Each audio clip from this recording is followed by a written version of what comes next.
नमस्ते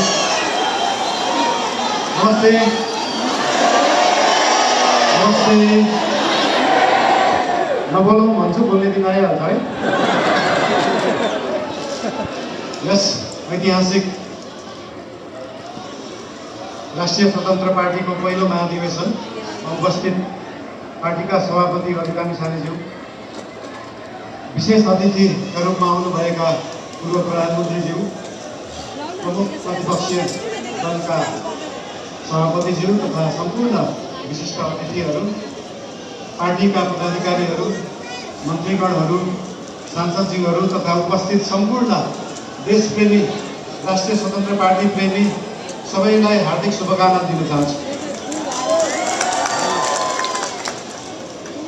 कुरा कताबाट सुरु गरौँ त? आज खासमा चाहिँ यो महाधिवेशन भनेको पार्टीको विषयमा बोल्ने, पार्टीलाई कसरी सुदृढ बनाउने, पार्टीलाई कसरी बलियो बनाउने, हाम्रो पार्टी जुन एउटा सानो महत्त्वाकांक्षा, सानो इच्छा, सानो देश बनाउने हुटुटीले सुरु भएको पार्टी आज महाधिवेशनको पहिलो दिनसम्म आउँदै गर्दाखेरि यो पार्टी, यो आन्दोलनको रूपमा भएको पार्टी, भावनाको रूपमा भएको पार्टीलाई संस्थागत गर्ने, स्थापित गर्ने दिनमा आउँदाखेरि हामीले धेरै जसो पार्टीलाई कसरी एक ठाउँमा ल्याउने भन्ने नै कुरा गर्नुपर्छ।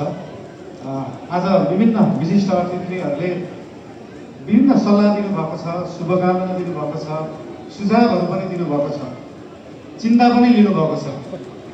सरकार भनेको त गाडी जस्तो हो, गाडीमा एक्सिलेटर मात्र होइन, ब्रेक हुन्छ, ब्रेक पनि लाउनुपर्छ भनेर चिन्ता पनि मान्नु। त्यस्तो चिन्ता चाहिँ लोकल रोडहरूमा हिँड्दाखेरि गाडी सिधा गइराख्दाखेरि कहिले लेफ्टबाट गाडी आउँछ, कहिले राइटबाट आउँछ। तर हाम्रो गाडी लोकल रोडमा हिँडेको गाडी होइन, हाम्रो एक्सप्रेस रोडमा हिँडेको गाडी हो।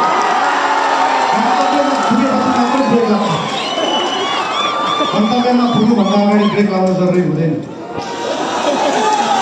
र हाम्रो गाडी अनियन्त्रित पनि छैन, वातावरण पनि मिलेर गएको छ। त्यही भएर हाम्रो पार्टीप्रति, हाम्रो सरकारप्रति जुन चिन्ता लिनुभएको छ त्यसको लागि धेरै धेरै धन्यवाद पनि दिन चाहन्छु। चिन्ता लिनु राम्रो कुरा हो। जनता र जनताको भोट भनेको हावा जस्तो हुन्छ, कहिले हावा यताबाट चल्छ, कहिले उताबाट चल्छ भनेर चिन्ता लिनुभएको छ। हामीले कुनै हावा चलाएका छैनौँ, हामीले बाढी ल्याएर खोला फर्काएको। खोला आएपछि सिधा बाटो, आफ्नो सही बाटोमा फर्किएपछि निरन्तर त्यही बाटो बगिरहन्छ। यो हावा जस्तो कहिले लेफ्ट राइट उत्तर दक्षिण पूर्व पश्चिम पर्दैन। त्यही भएर चिन्ता लिनुहुनेहरूलाई धेरै धेरै धन्यवाद दिन चाहन्छु। यस्तै चिन्ता हामीलाई दिइराख्नु होला, हामीलाई मार्गदर्शन दिइराख्नु होला।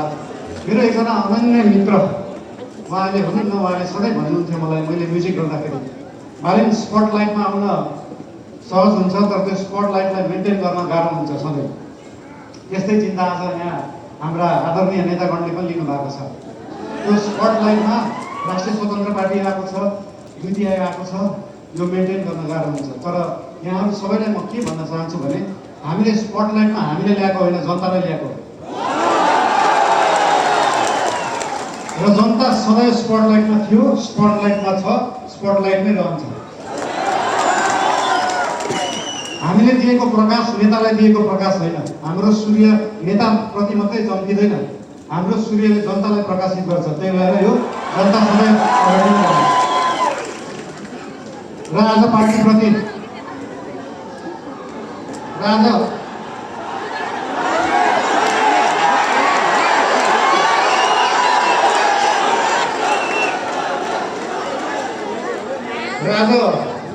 पार्टीको विषयमा विशेष गरी कुरा राख्नुपर्छ। धेरै हाम्रो पार्टीको चिन्तन कस्तो हो, लेफ्ट हो, राइट हो, सेन्टर हो, धेरै चिन्ता लिइराख्नु पर्दैन। हाम्रो पार्टी विकासवादी पार्टी हो, विकास गर्ने, काम गर्ने पार्टी हो।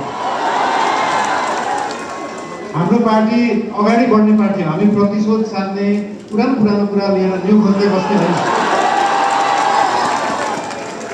न्यू खोज्नु पऱ्यो, अगाडि बढ्दै गर्दा न्यू खोजिन्छ। कस्तो केसमा मात्रै भन्दाखेरि विगतका केही दिनमा, विगतका दिनहरूमा कुनै फटाइ भएका छन्, सरकारी सम्पत्तिको दोहन भएको छ, सरकारी रकमको दोहन भएको छ भने त्यहाँनिर न्यू खोज्नु जरुरी हुन्छ। त्यहाँ न्यू खोज्छ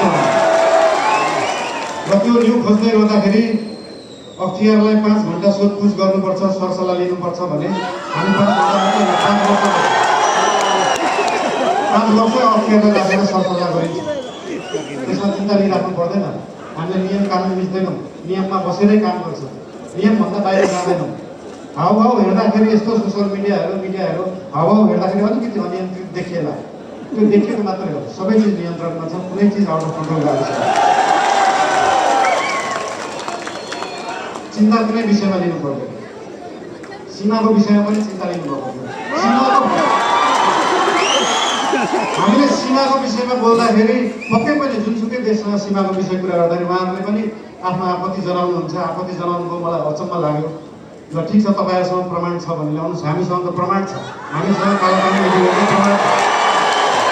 र त्यो प्रमाण लिनलाई हामीले पहिला ब्रिटिसले राज गर्दाखेरि त्यो प्रमाण ल्याउनुपर्छ भने ल्याउँछौँ भनेका हो। हामीले ब्रिटिसलाई मध्यस्थकर्ता राख्न खोजेका होइन।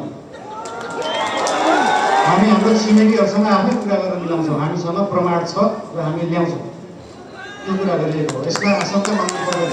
मेरो राष्ट्रियताप्रति कुनै आशंका मान्नु पर्दैन, कसैले पनि मान्नु पर्दैन।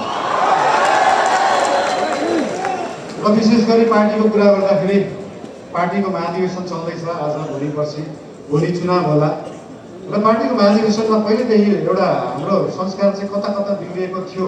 पहिला गुट बनाउने, उपगुट बनाउने एउटा कुरा तपाईँहरूलाई यहाँ हुनुहुन्छ होला, महाधिवेशन प्रतिनिधिहरू हुनुहुन्छ होला, यहाँ केन्द्रीय सदस्य उठ्छु भनेर बस्नुभएका व्यक्तिहरू हुनुहुन्छ होला, पदाधिकारी उठ्छु भनेर बस्नुभएका व्यक्तिहरू हुनुहुन्छ होला।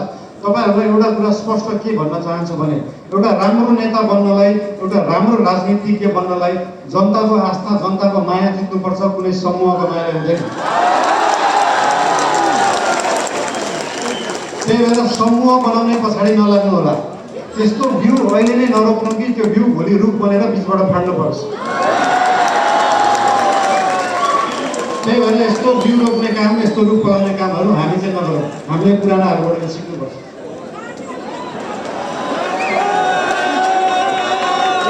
र एउटा कुरा के भन्न चाहन्छु भने हामी नयाँ पार्टी हो, नयाँ सोचले गर्दा हामीले हरेक चुनावमा गएर एउटै एजेन्डा बोकेर जाने। सुशासन ल्याउँछु भनेको छ, सुशासनको लागि एजेन्डा बोकेको छ, सुकुम्बासी समस्या हटाउँछु भनेको छ। हामीले यही कार्यकालमा सुकुम्बासी समस्या समाधान गर्छौँ, यही कार्यकालमा सहकारी समस्या समाधान गर्छौँ। अर्को चुनावमा फेरि यही एजेन्डा बोकेर जाँदैनौँ, अर्को चुनावमा नयाँ एजेन्डा बोकेर जाँदैनौँ। र भोलि पर्सि हुने चुनाव भयो अथवा केही भयो, चुनावमा कसैलाई सिसिएम बन्न मन लाग्छ, कसैलाई पदाधिकारी बन्नु भयो, ठिकै छ। बन्नु भएन भने पनि चिन्ता किन लिनु पर्दैन भन्दाखेरि हाम्रो गठबन्धनको सरकार होइन, हाम्रो एकल पार्टी सरकार हो। र एकल पार्टीको सरकार हुँदा के बुझ्नुपर्छ भन्दा हरेक मन्त्री प्रधानमन्त्री हो, हरेक सांसद प्रधानमन्त्री हो, हरेक पदाधिकारी प्रधानमन्त्री हो, हरेक सिसिएम प्रधानमन्त्री हो, हरेक कार्यकर्ता प्रधानमन्त्री हो, हरेक आस्था राख्ने प्रधानमन्त्री हो। भोलि तपाईँले सिसिएम जित्नु भएन, म सिसिएम भएको भए यो गर्थेँ भन्ने छ भने आउनुहोस्, भन्नुहोस्, पार्टीलाई भन्नुहोस्। भोलि तपाईँ सांसद हुन सक्नु भएको छैन, म सांसद भएको भए यो काम गर्थेँ भनेर लिएर आउनुहोस्। तपाईँलाई जे गर्नु मन लाग्छ यो पार्टीले गर्छ, यो सरकारले गर्छ। र हाम्रो पार्टीका पदाधिकारीहरूलाई सरकार र पदाधिकारीहरू, सिसिएमहरू विभिन्न जिल्लाबाट आउनु भएको छ। उहाँहरूसँग कनेक्ट भएर उहाँहरू सरकार एउटै हो भन्ने उहाँहरूलाई चाहिँ अनुभूति गराउन अझै पनि उहाँहरूलाई अनुरोध गर्न चाहन्छु। अझै बोलौँ? ठिकै छ, अब नबोलौँ भनेर बोल्ने दिन आइहाल्छ भने जस्तै। ठिकै छ। अब अर्को यो पछाडिको मन्तव्य हाम्रो सभापतिज्यूको रहेको नै छ। र एउटा कुरा फेरि अन्तिममा के भन्न चाहन्छु तपाईँहरूलाई भन्दाखेरि पार्टी चाहिँ एकै ठाउँमा राख्ने कुरा हो, पार्टीलाई एक बनाउनुपर्छ। आज भोलि पर्सि चाहिँ हामी पार्टीको बारेमा सोचौँ र त्यो पछाडि 5 वर्ष देशको बारेमा सोचौँ। धेरै धेरै धन्यवाद।